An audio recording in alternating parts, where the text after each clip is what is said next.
So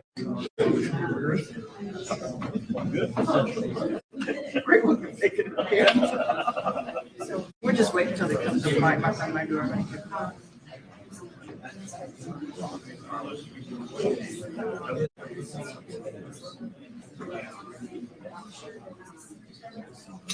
Yes. Yeah, absolutely.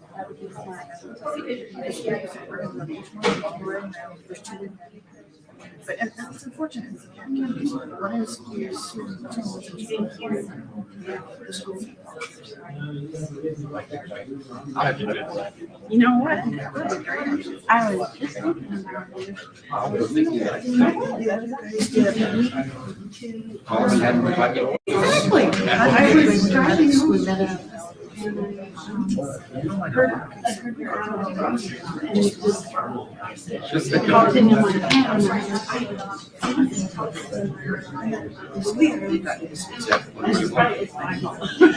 Mine too. Things have changed.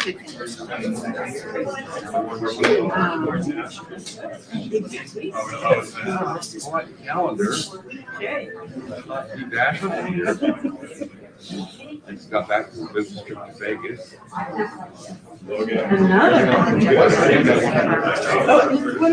Okay. Seems like every time I talk to you, that's it's just I hit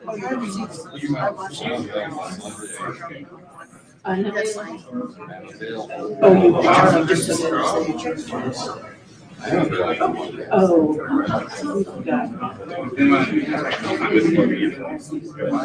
that's not.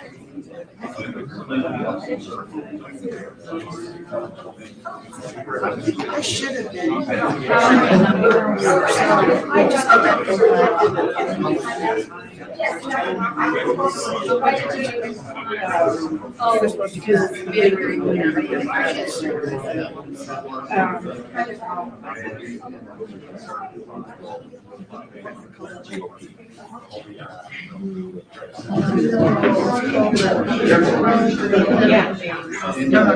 And then we'll move. Right. Very much. Yeah, new, old. I'm still a new owner, you know. Yeah, exactly. I've been in, since you could have been.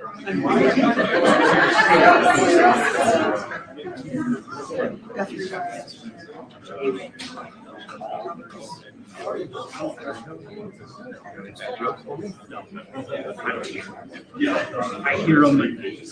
Say, take a ride to that top. There you go.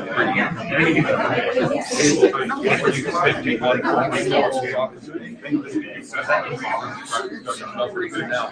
Quick turnaround, turnaround. That's what they're opinions and I do. Yeah, okay. That's not going to be totally, so I'll reflect her and flush it out. I can't hear you.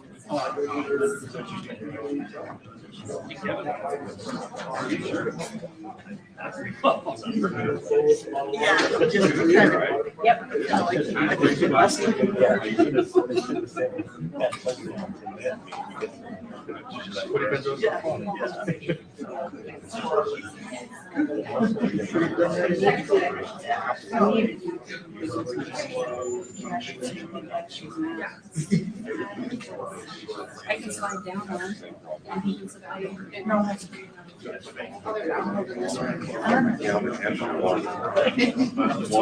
Are you going to come up here and stand with me? We did talk about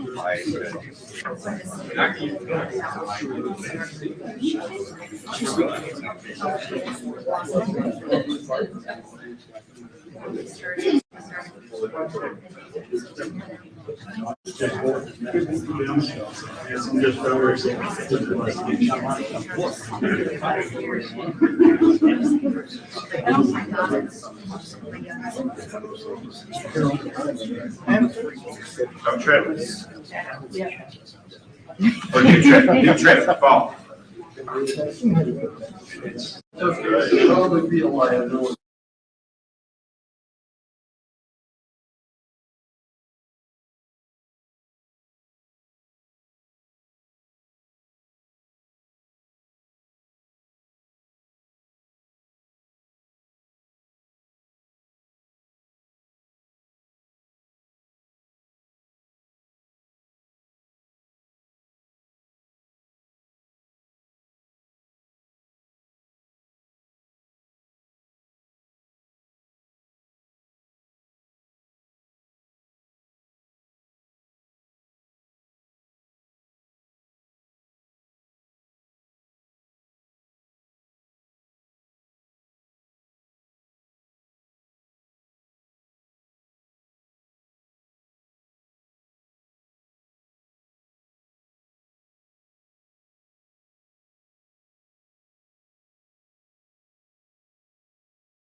Here he is.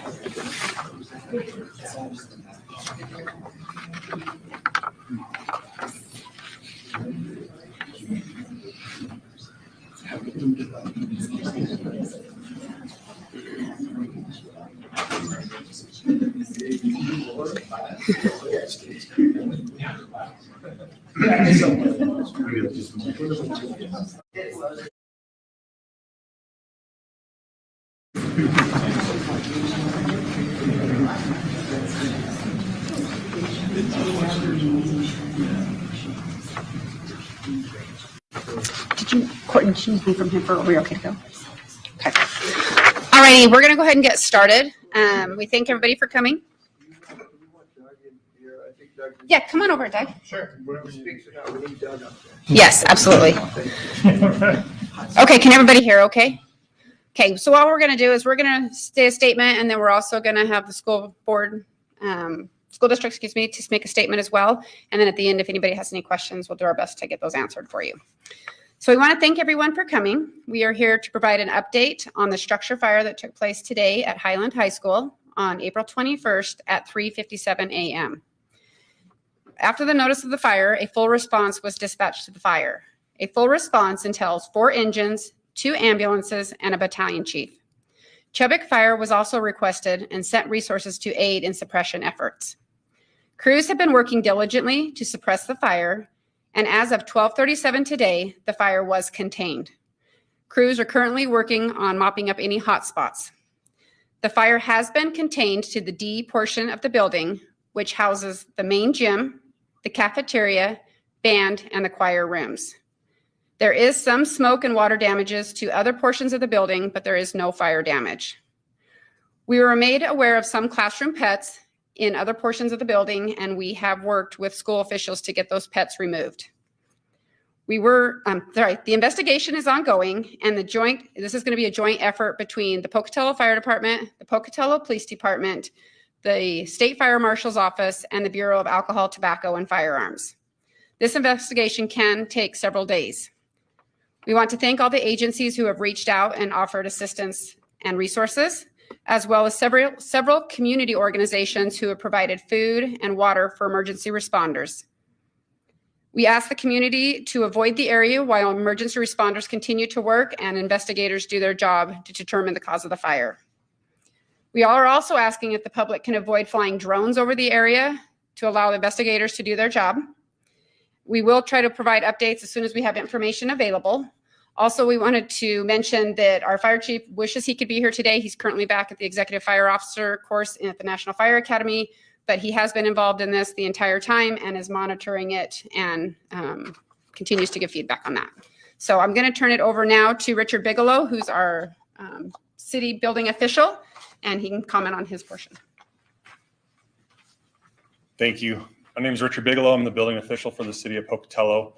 Just want to let you know that our main purpose as a city to make sure that this building's safe now that the fire's done. Once the investigation's over, we'll be working with structural engineers, mechanical and electrical engineers to find a way to get power and gas back onto the building so that we can try to get in as soon as possible, but also know that there's other mitigations that needs to go on in that building with water from fighting the fire, and that our ultimate goal is to have a safe structure for the children and the staff that's in that facility. So. Could you spell your last name, please? Bigelow.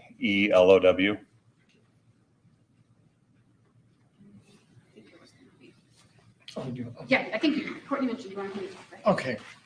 All right, thanks for coming and just share with you a little bit where we're at. I'm going to have Courtney Fisher, our communications coordinator, come up and talk to you about the communications that we provided to the community thus far.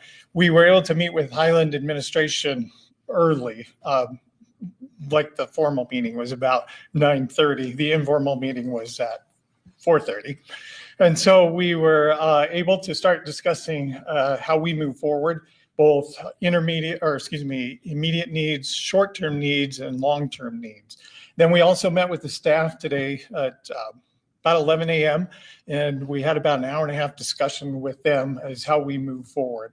The amount of support from our community just been tremendous. So other community officials have also reached out. We have had support. We have support here from the Department of Education. I've been on the phone with many state officials, from the governor's office to our public superintendent of public instruction, and there are representatives here. So we're in a good place to be moving forward. As Mr. Bigelow mentioned, I think it is going to take some time. This will not be a sprint. It is definitely going to be a marathon. We are hopeful for the best outcome possible and try to return students to that building, but only when it's safe. And so we put together a bit of a plan. I'm going to have Courtney outline some of those details for you. And then I assume we'll have time for some questions after. Thank you so much. Courtney Fisher, Fisher, and I'm the communications coordinator for School District 25. I'll echo Dr. Howell's sentiment that outpouring of love and goodwill and support from this community is always tremendous, and specifically in this instance. And we feel it locally, from elected officials to Idaho State University reaching out to host prom tomorrow for Highland High School students, to statewide elected officials and everything in between. So we absolutely appreciate that response. Our goal is to communicate well and communicate often, and really just kind of wrap our arms around everybody involved and try to keep them, bring them along with us, so that they feel like they are attuned to what's going on and what those plans are moving forward. We don't have a lot of details to share right now regarding the damage, but we will share those as those details are communicated and confirmed with the officials that are working on the investigation.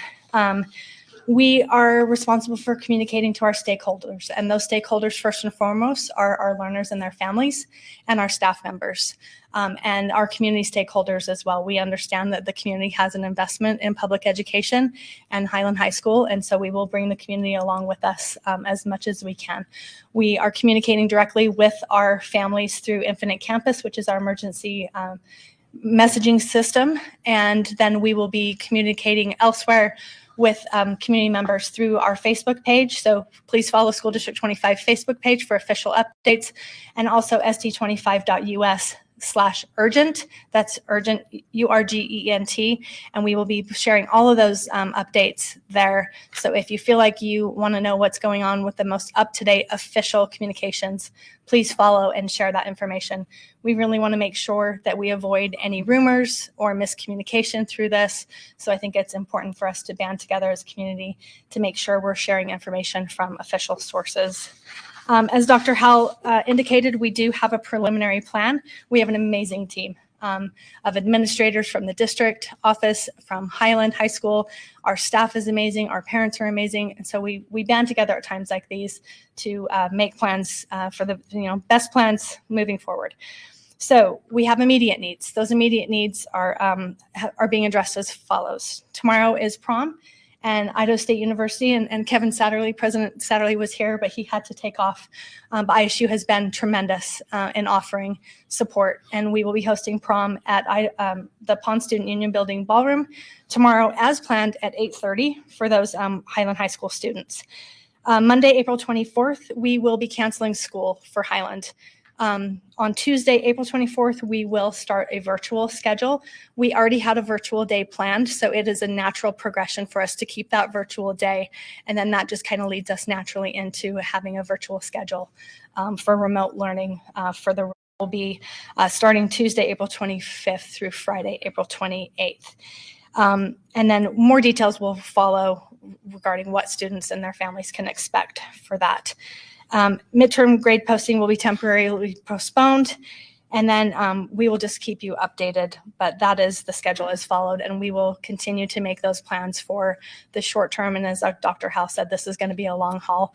So I just encourage everybody to continue to be patient as we share that information and finalize those plans. But thank you so much. Okay, so that was pretty much what we had, unless the mayor would like to make a comment. He's walking up, so. Okay. I'm always going to make a comment. First of all, I would like to thank the community because we have an absolute incredible community here.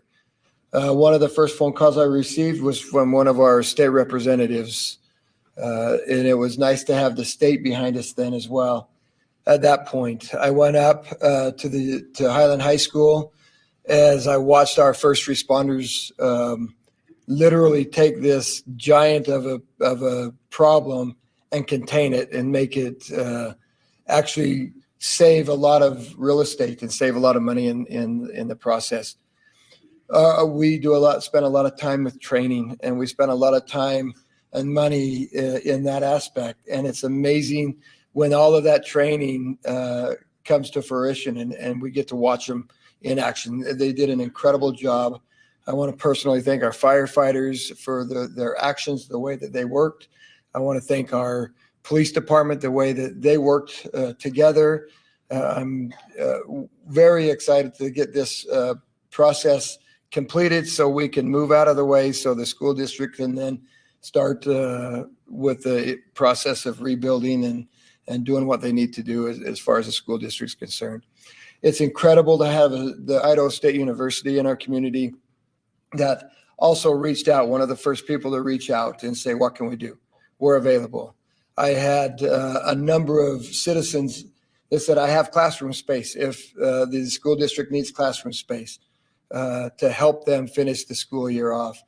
We live in a great community, and I appreciate that. It's amazing when a community comes together like our community has.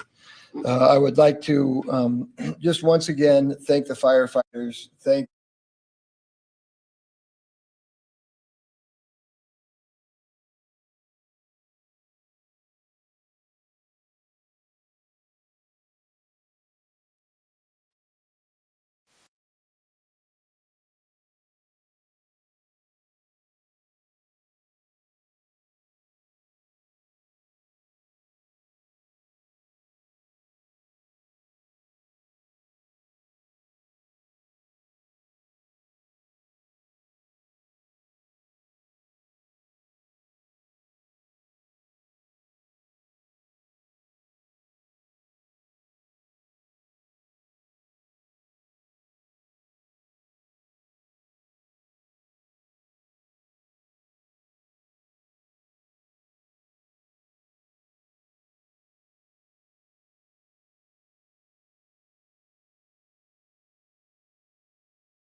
But as far as the initial response on the fire, no.